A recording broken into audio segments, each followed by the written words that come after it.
أعوذ بالله من الشيطان الرجيم بسم الله الرحمن الرحيم بسم الله الرحمن الرحيم. Qala Nabi alaihi salatu wassalam, telah bersabda Nabi kita Muhammad sallallahu alaihi wasallam, Ya Ali, wahai Ali, walittaqiyyi salatu alamatin, dan bagi orang yang bertakwa salatu alamatin, 3 tandanya.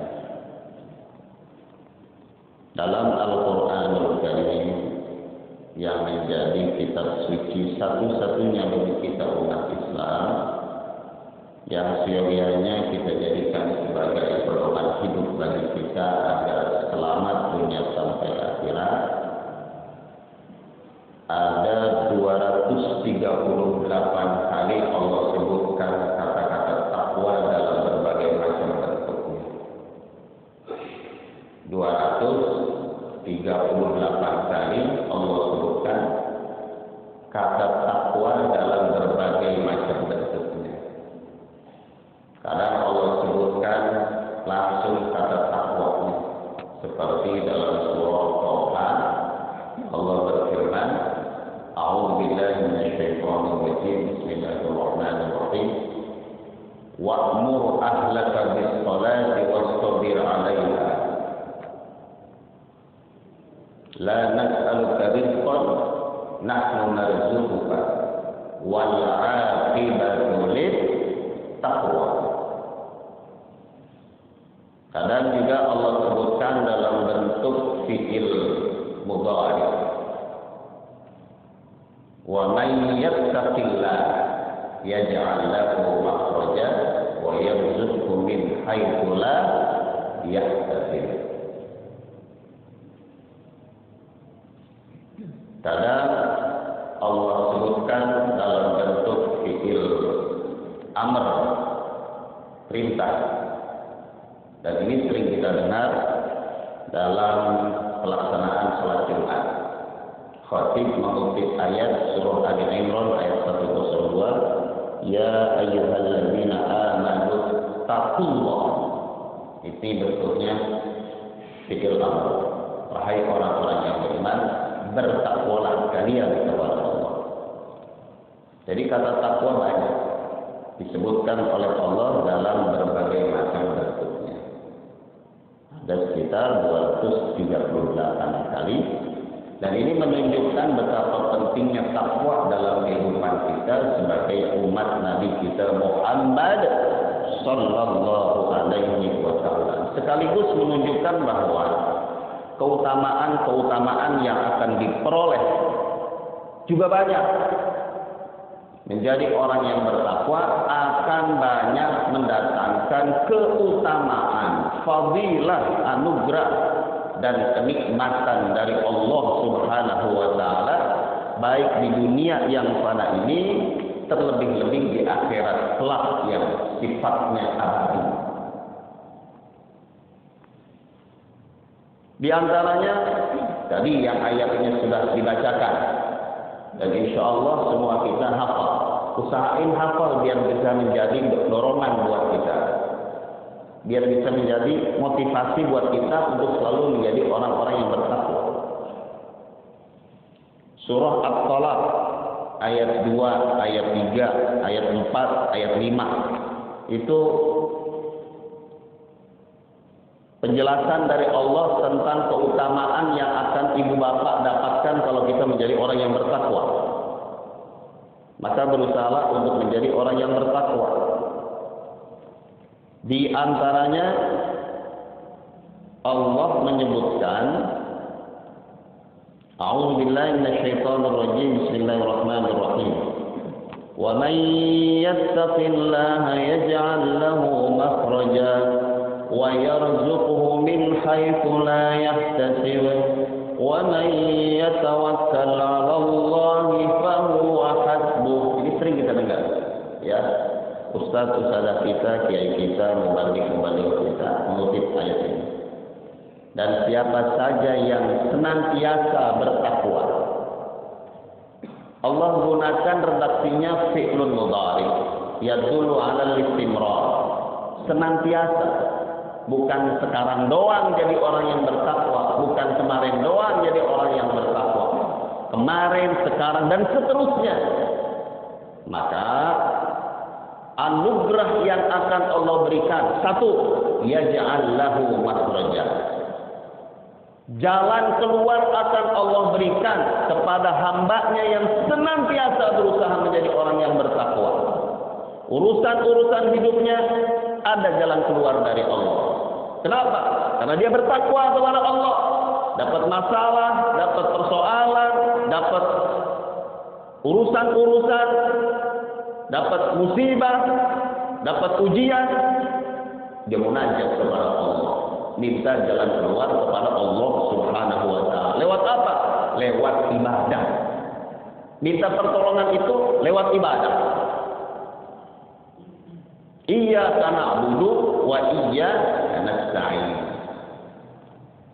Maka bacanya yang benar bacanya. Iyyaka, pakai tasdid. Iyyaka, hanya kepada Engkau ya Allah. Jangan iyyaka artinya matahari. Iyyaka, hanya kepada Engkau ya Rabb. Na'budu, kami senantiasa beribadah. Wa iyyaka nasta'in, dan hanya kepada Engkau ya Allah kami minta pertolongan. Jadi pertolongan itu kita minta sesudah kita ibadah. Bukan dibalik. Iyyaka nasta'in wa iyyaka na'budu, bukan gitu. Bukan minta tolong dulu baru ibadah, tapi beribadah dulu supaya kita dapat pertolongan Allah. Ya kalau kita mau maaf, kita ada perlu sama teman kita, umpama pinjem duit dah. Kan kita deketin dulu. Kita deketin, kita datang ke rumahnya, kita baik-baikin. Ya. Dia udah demen sama kita, udah tertarik sama kita, baru kita ngomong. Bukan kita ngomong dulu, baru kita baik-baikin. Ibarat kata kita baik-baikin Allah dulu lewat ibadah.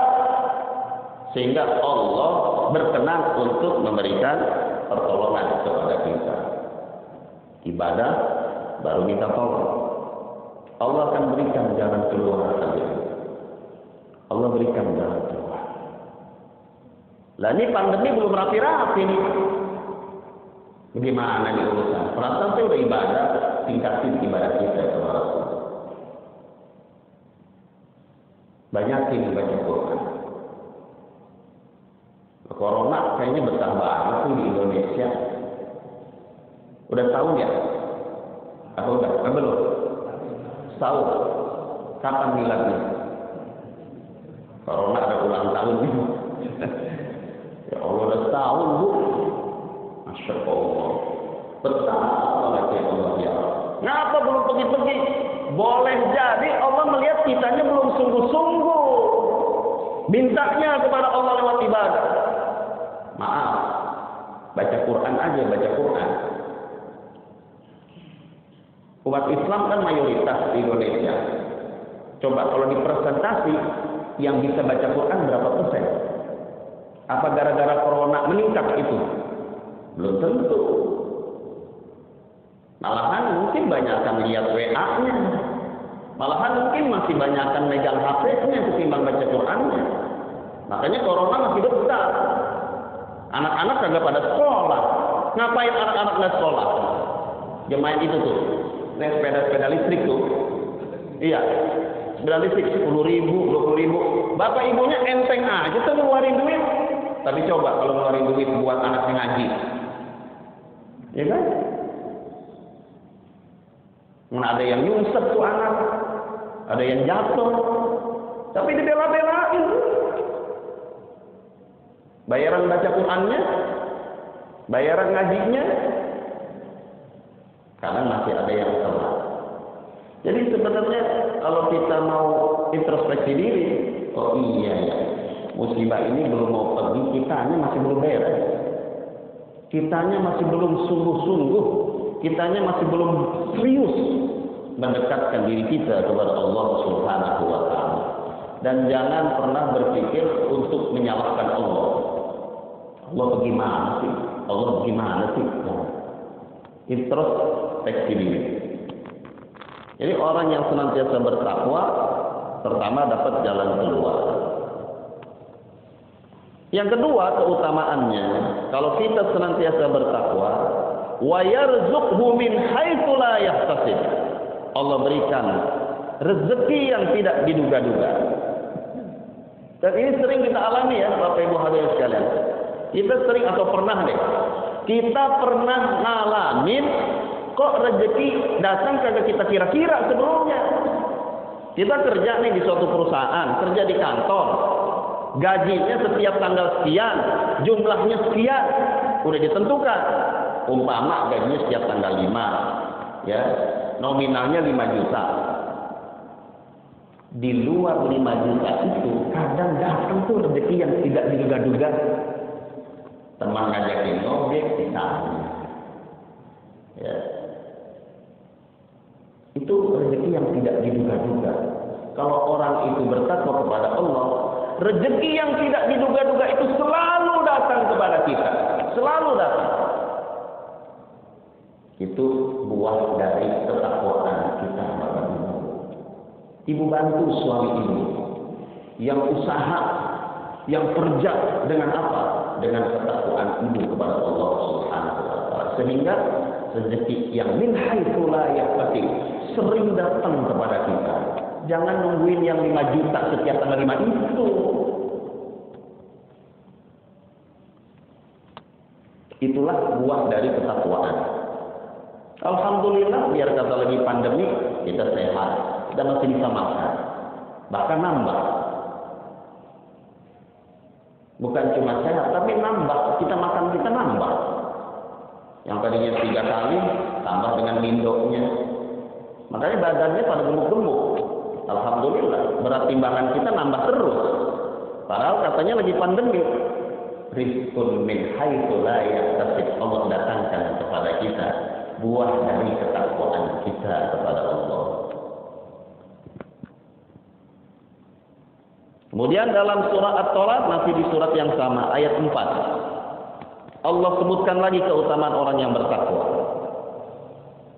Wa man yattaqillah yaj'al lahu min amrihi yusra. Siapa yang senantiasa bertakwa kepada Allah, urusannya dibikin mudah oleh Allah Subhanahu wa taala. Orang lain kesulitan ngerjain urusan itu, tapi bagi orang yang bertakwa dibikin gampang oleh Allah Subhanahu wa taala. Apalagi keutamaannya? Masih dalam surat yang sama ayat kelima, Allah menyebutkan, wa may yattaqillah yukaffir anhu sayyi'atih. Allah akan hapuskan keburukan-keburukan. Luar biasa keutamaan orang yang bertakwa kepada Allah Subhanahu wa taala. Belum lagi dalam ayat yang lain, inna akramakum 'indallahi atqakum. Sungguh orang yang paling mulia di sisi Allah adalah orang yang bertakwa. Belum lagi dalam ayat yang lain Allah sebutkan, wasari'u ila maghfiratin min rabbikum wa jannatin 'arduha as-samawati wal ard wa jannatin 'arduha as-samawati wal ard u'iddat lil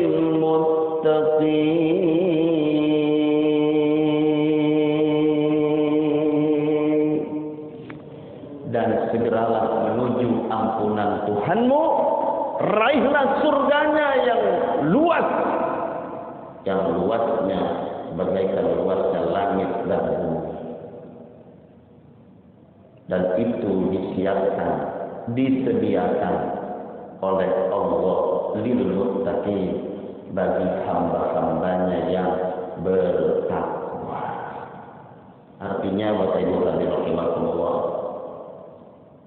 kebaikan-kebaikan, kemuliaan demi kemuliaan, keberuntungan demi keberuntungan, kesuksesan demi kesuksesan, keberkahan demi keberkahan, Allah pastikan akan diberikan kepada hamba-hambanya yang bertakwa di dunia maupun di akhirat.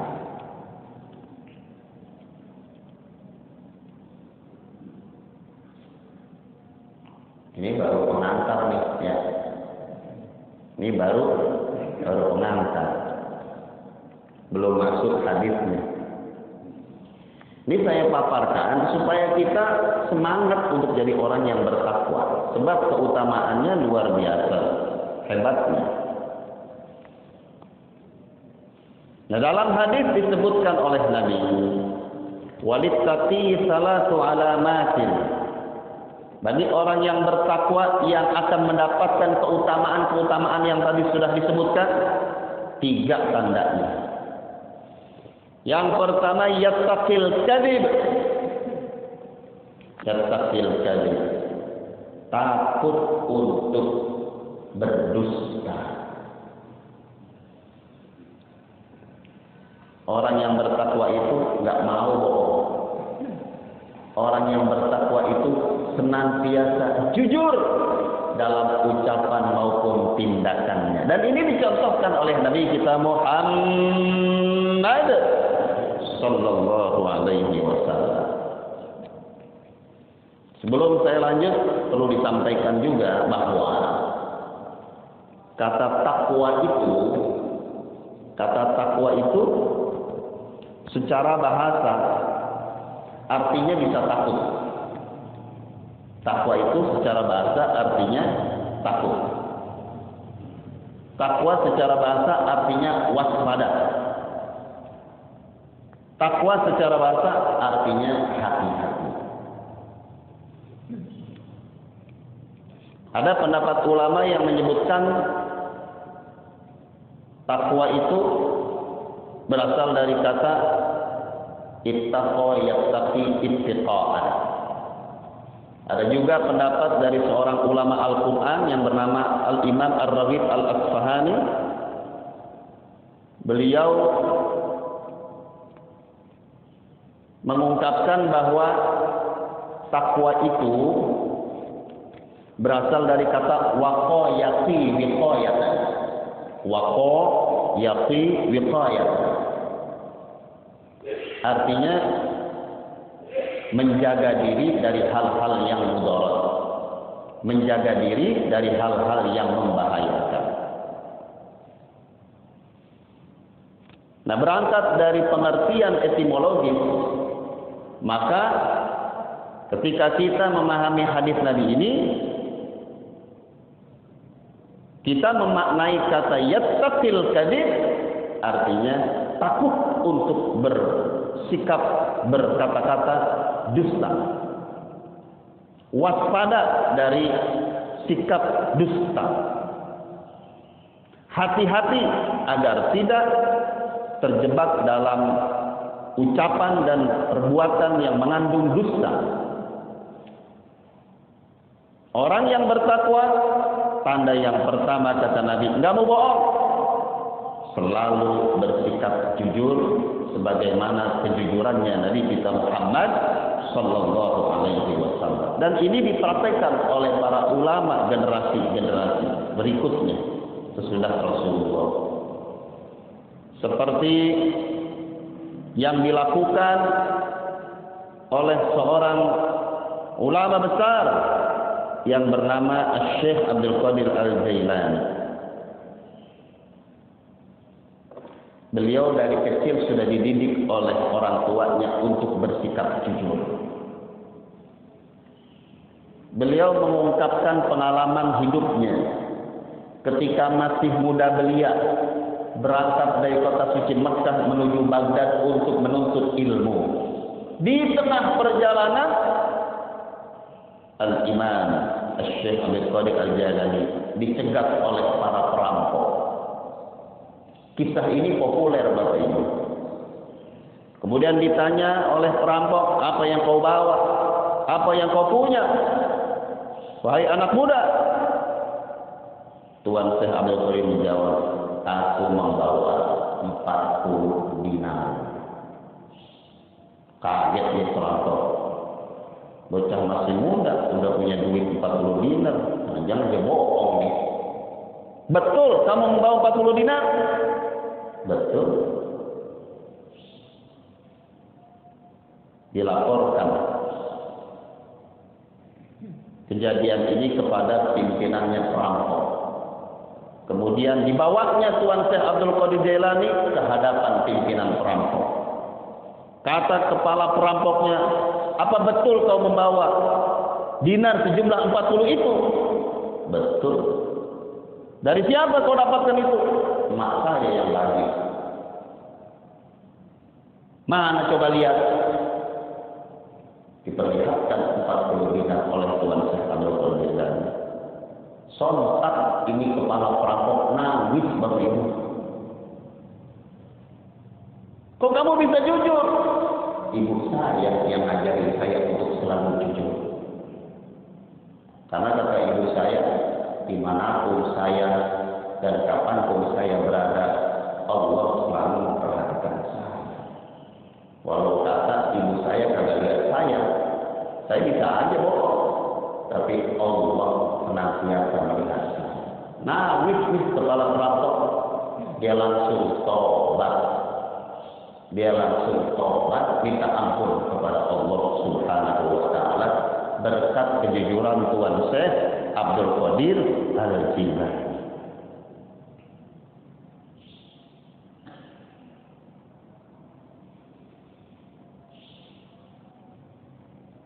Jadi kejujuran itu pasti akan mendatangkan kebaikan buat kita. Bohong, dusta pasti akan mendatangkan masalah buat kita. Sebab untuk menutupi kebohongan yang pertama, kita kudu bohong lagi. Untuk menutupi kebohongan yang kedua, kita pasti akan bohong lagi. Untuk menutupi kebohongan yang ketiga, kita akan bohong lagi.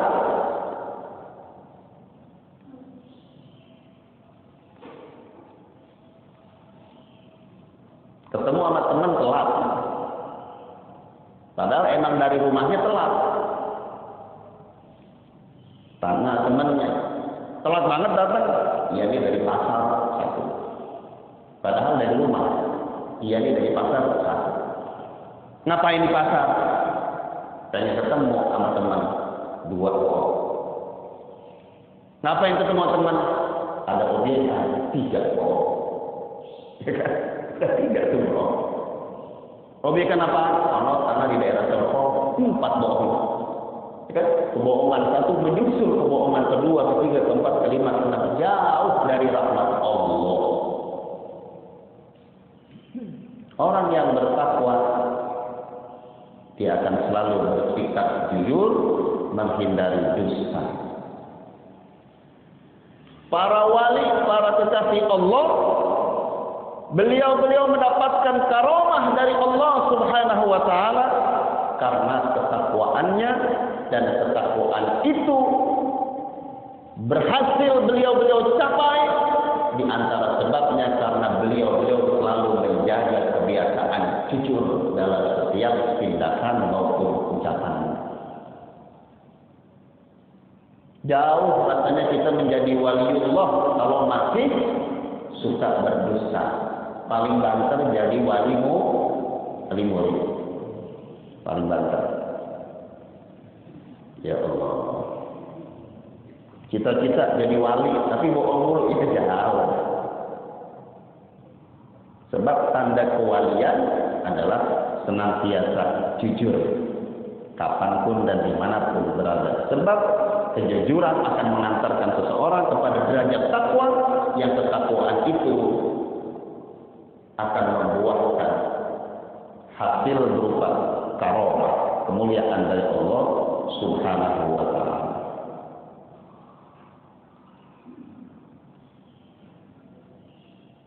Kita biasakan untuk jujur. Kita hindari sikap-sikap dusta. Pemimpin yang dusta jauh dari rahmat Allah. Rakyat yang dusta jauh dari rahmat Allah. Kalau ingin mendapatkan rahmat Allah Subhanahu wa taala, biasakanlah untuk bersikap jujur. Orang jujur insya Allah mujur. Wal khabath, dan orang yang bertakwa berusaha menjadi orang yang bertakwa, maka berusaha pula untuk menghindari dusta dan berkata-kata yang keji. Jauhkan perkataan-perkataan yang kotor. Bukan cuma saat kita ibadah haji dan ibadah umroh kita meninggalkan omongan-omongan yang kotor. Saat kita haji, kita dihimbau untuk meninggalkan perkataan-perkataan yang kotor, perkataan-perkataan yang porno, sikap-sikap yang merusak, dan itu kita bawa ke tanah air kita agar kebiasaan itu berlanjut. Jangan biasain lidah kita mengucapkan kalimat-kalimat yang kotor. Sebagai orang tua, berikan contoh kepada anak-anaknya di dalam rumah tangga berupa perkataan yang santun, yang baik-baik. Ini bocah sekarang ya Allah Bapak Ibu. Samping rumah saya itu ada gang kecil. Tempat orang lalu lalang lewat situ. Anak-anak kecil tuh sering lewat ke itu. Ya Allah, omongannya Bapak Ibu. Dari mulai bodoh, goblok, tolol, brengsek, itu udah biasa mereka ucapin. Udah biasa mereka ucapkan.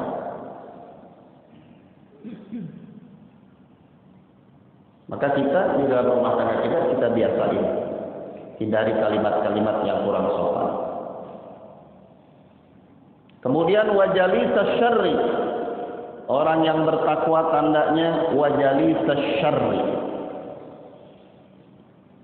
Enggak mau kongkok-kongkok, enggak mau berteman dengan asyarri, orang-orang yang buruk perilakunya.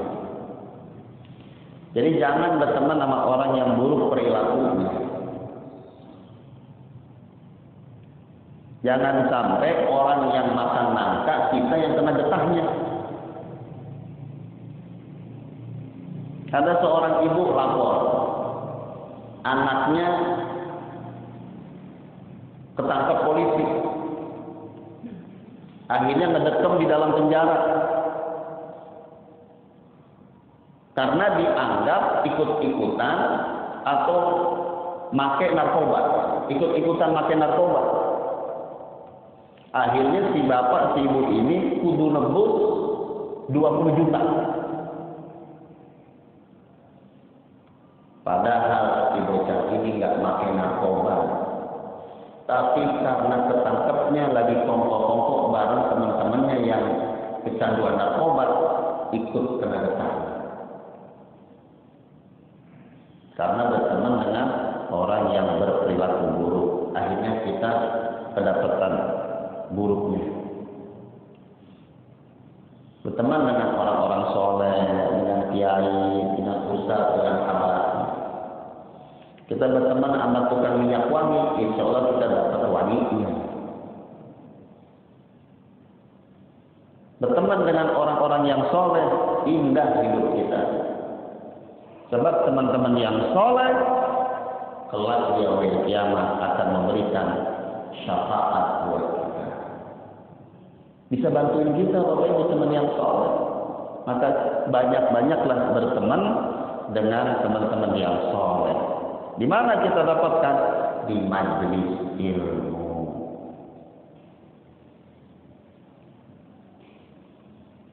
Terakhir kata Nabi, tanda ketiga orang yang bertakwa yang akan mendapatkan keberkahan hidup dunia sampai akhirat, mendapatkan jalan keluar, mendapatkan rezeki yang tidak diduga-duga, mendapatkan kemudahan dalam urusannya, mendapatkan pengampunan Allah, mendapatkan balasan berupa surga. zakatnya, wa yada'u syatral halal makhafatan an yaqa'a fil haram. Ia meninggalkan separuh yang halal karena takut jatuh dalam hal-hal yang haram. Artinya orang yang bertakwa kepada Allah itu gemar berinfak dan bersedekah, baik dikala luang, dikala lapang, maupun dikala sempit, maupun dikala susah. Dia tetap berinfak. Lanjutan dari ayat yang saya tadi bacakan, uiddat lil muttaqin, Allah sediakan surga buat Bapak Ibu, buat kita semua asalkan kita bertakwa. Siapakah orang-orang yang bertakwa yang akan mendapatkan surga dunia dan akhirat? Kata Allah dalam ayat lanjutannya surah Ali Imran ayat 134, alladzina yunfiquna fis sarra'i wadh-dharra'i wal kadhimina al-ghayza wal 'afina 'anil nas wallahu yuhibbul muhsinin. Allah, orang yang bertakwa yang akan mendapatkan surga adalah mereka yang senantiasa berinfak. Senantiasa berinfak. Kelop dengan hadis Nabi ini. Keluarin rezeki. Takut jatuh kepada hal yang haram, dia keluarin infak dan sedekahnya. Nominalnya terserah Bapak Ibu, yang penting biasain untuk berinfak dan bersedekah. Alhamdulillah di Masjid Darul Falah semangat berinfaknya luar biasa. Coba kita lihat yang depan, kita mau masuk mari nih. Itu kan kotak amal banyak tuh. Ya, kotak amal banyak. Saya lihat penuh-penuh semua ya. Luar biasa. Berarti apa? Semangat sedekah dan infaknya makin lama makin meningkat. Kita bantu pesantren kiai kita.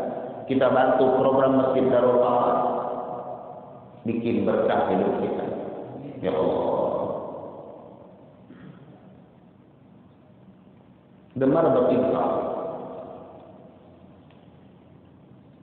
Berinfak, bersedekah, jangan nungguin kaya. Berinfak dan bersedekah, jangan nungguin proyek jebol. Jangan nungguin objekan sukses. Setiap waktu Bapak Ibu kita berinfak. Bentuknya nggak selalu berupa duit. Ya. Kita bantu dengan makanan, kita bantu dengan minuman, kita bantu dengan pakaian, kita bantu dengan ide, kita bantu dengan gagasan. Infak dan sedekah kita. Terutama ya duit, ya, terutama ya tulus. Kita bantu. Jangan jadi orang yang pelit. Orang yang bertakwa pasti nggak pelit. Orang yang bertakwa pasti gemar bersedekah dan berinfak. Sebab setiap pagi Allah turunkan 2 malaikat. Kata Nabi, setiap pagi Allah turunkan 2 malaikat. Malaikat yang pertama Bapak Ibu berdoa munajat kepada Allah. Allahumma a'ti munfiqan khalafa. Ya Allah, berikanlah rezeki yang berkah berlimpah sebagai ganti dari infak yang dikeluarkan oleh hamba. Jadi orang yang suka berinfak didoain sama malaikat. Ya Allah, berikan ganti rugi yang lebih kepada orang yang berinfak. Berinfak 10.000 diganti oleh Allah berlipat-lipat dari 10.000 itu. Berinfak 1.000.000, Allah ganti yang lebih dari itu. Malaikat yang satunya lagi Bapak Ibu doa. Allahumma mumsikan talafa.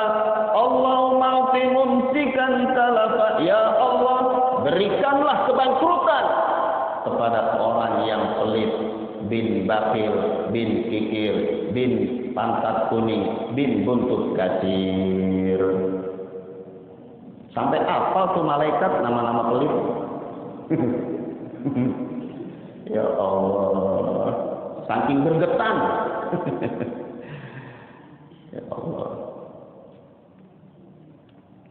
Masuk ke masjid atau pulang dari masjid pagi-pagi, ini saya sering sampaikan, ya masukin kotak amal.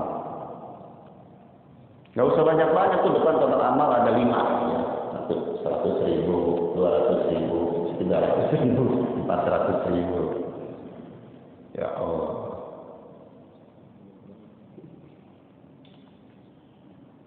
Itu luar biasa keberkahan yang akan kita dapat. Demikian penjelasan tentang ciri-ciri atau tanda-tanda orang yang bertakwa. Semoga dengan pembahasan ini, khususnya pribadi saya dan kaum muslimat pada umumnya, semakin bersemangat untuk berlomba-lomba mencapai derajat takwa, yang dengan ketakwaan itu insya Allah semua kita yang pertama akan mendapatkan jalan keluar, yang kedua akan mendapatkan rezeki, yang ketiga akan mendapatkan kemudahan, yang keempat akan mendapatkan pengampunan dosa, yang kelima akan mendapatkan balasan yang luar biasa dari Allah berupa surga dunia, terlebih-lebih surga di akhirat kelak. Amin ya rabbal alamin.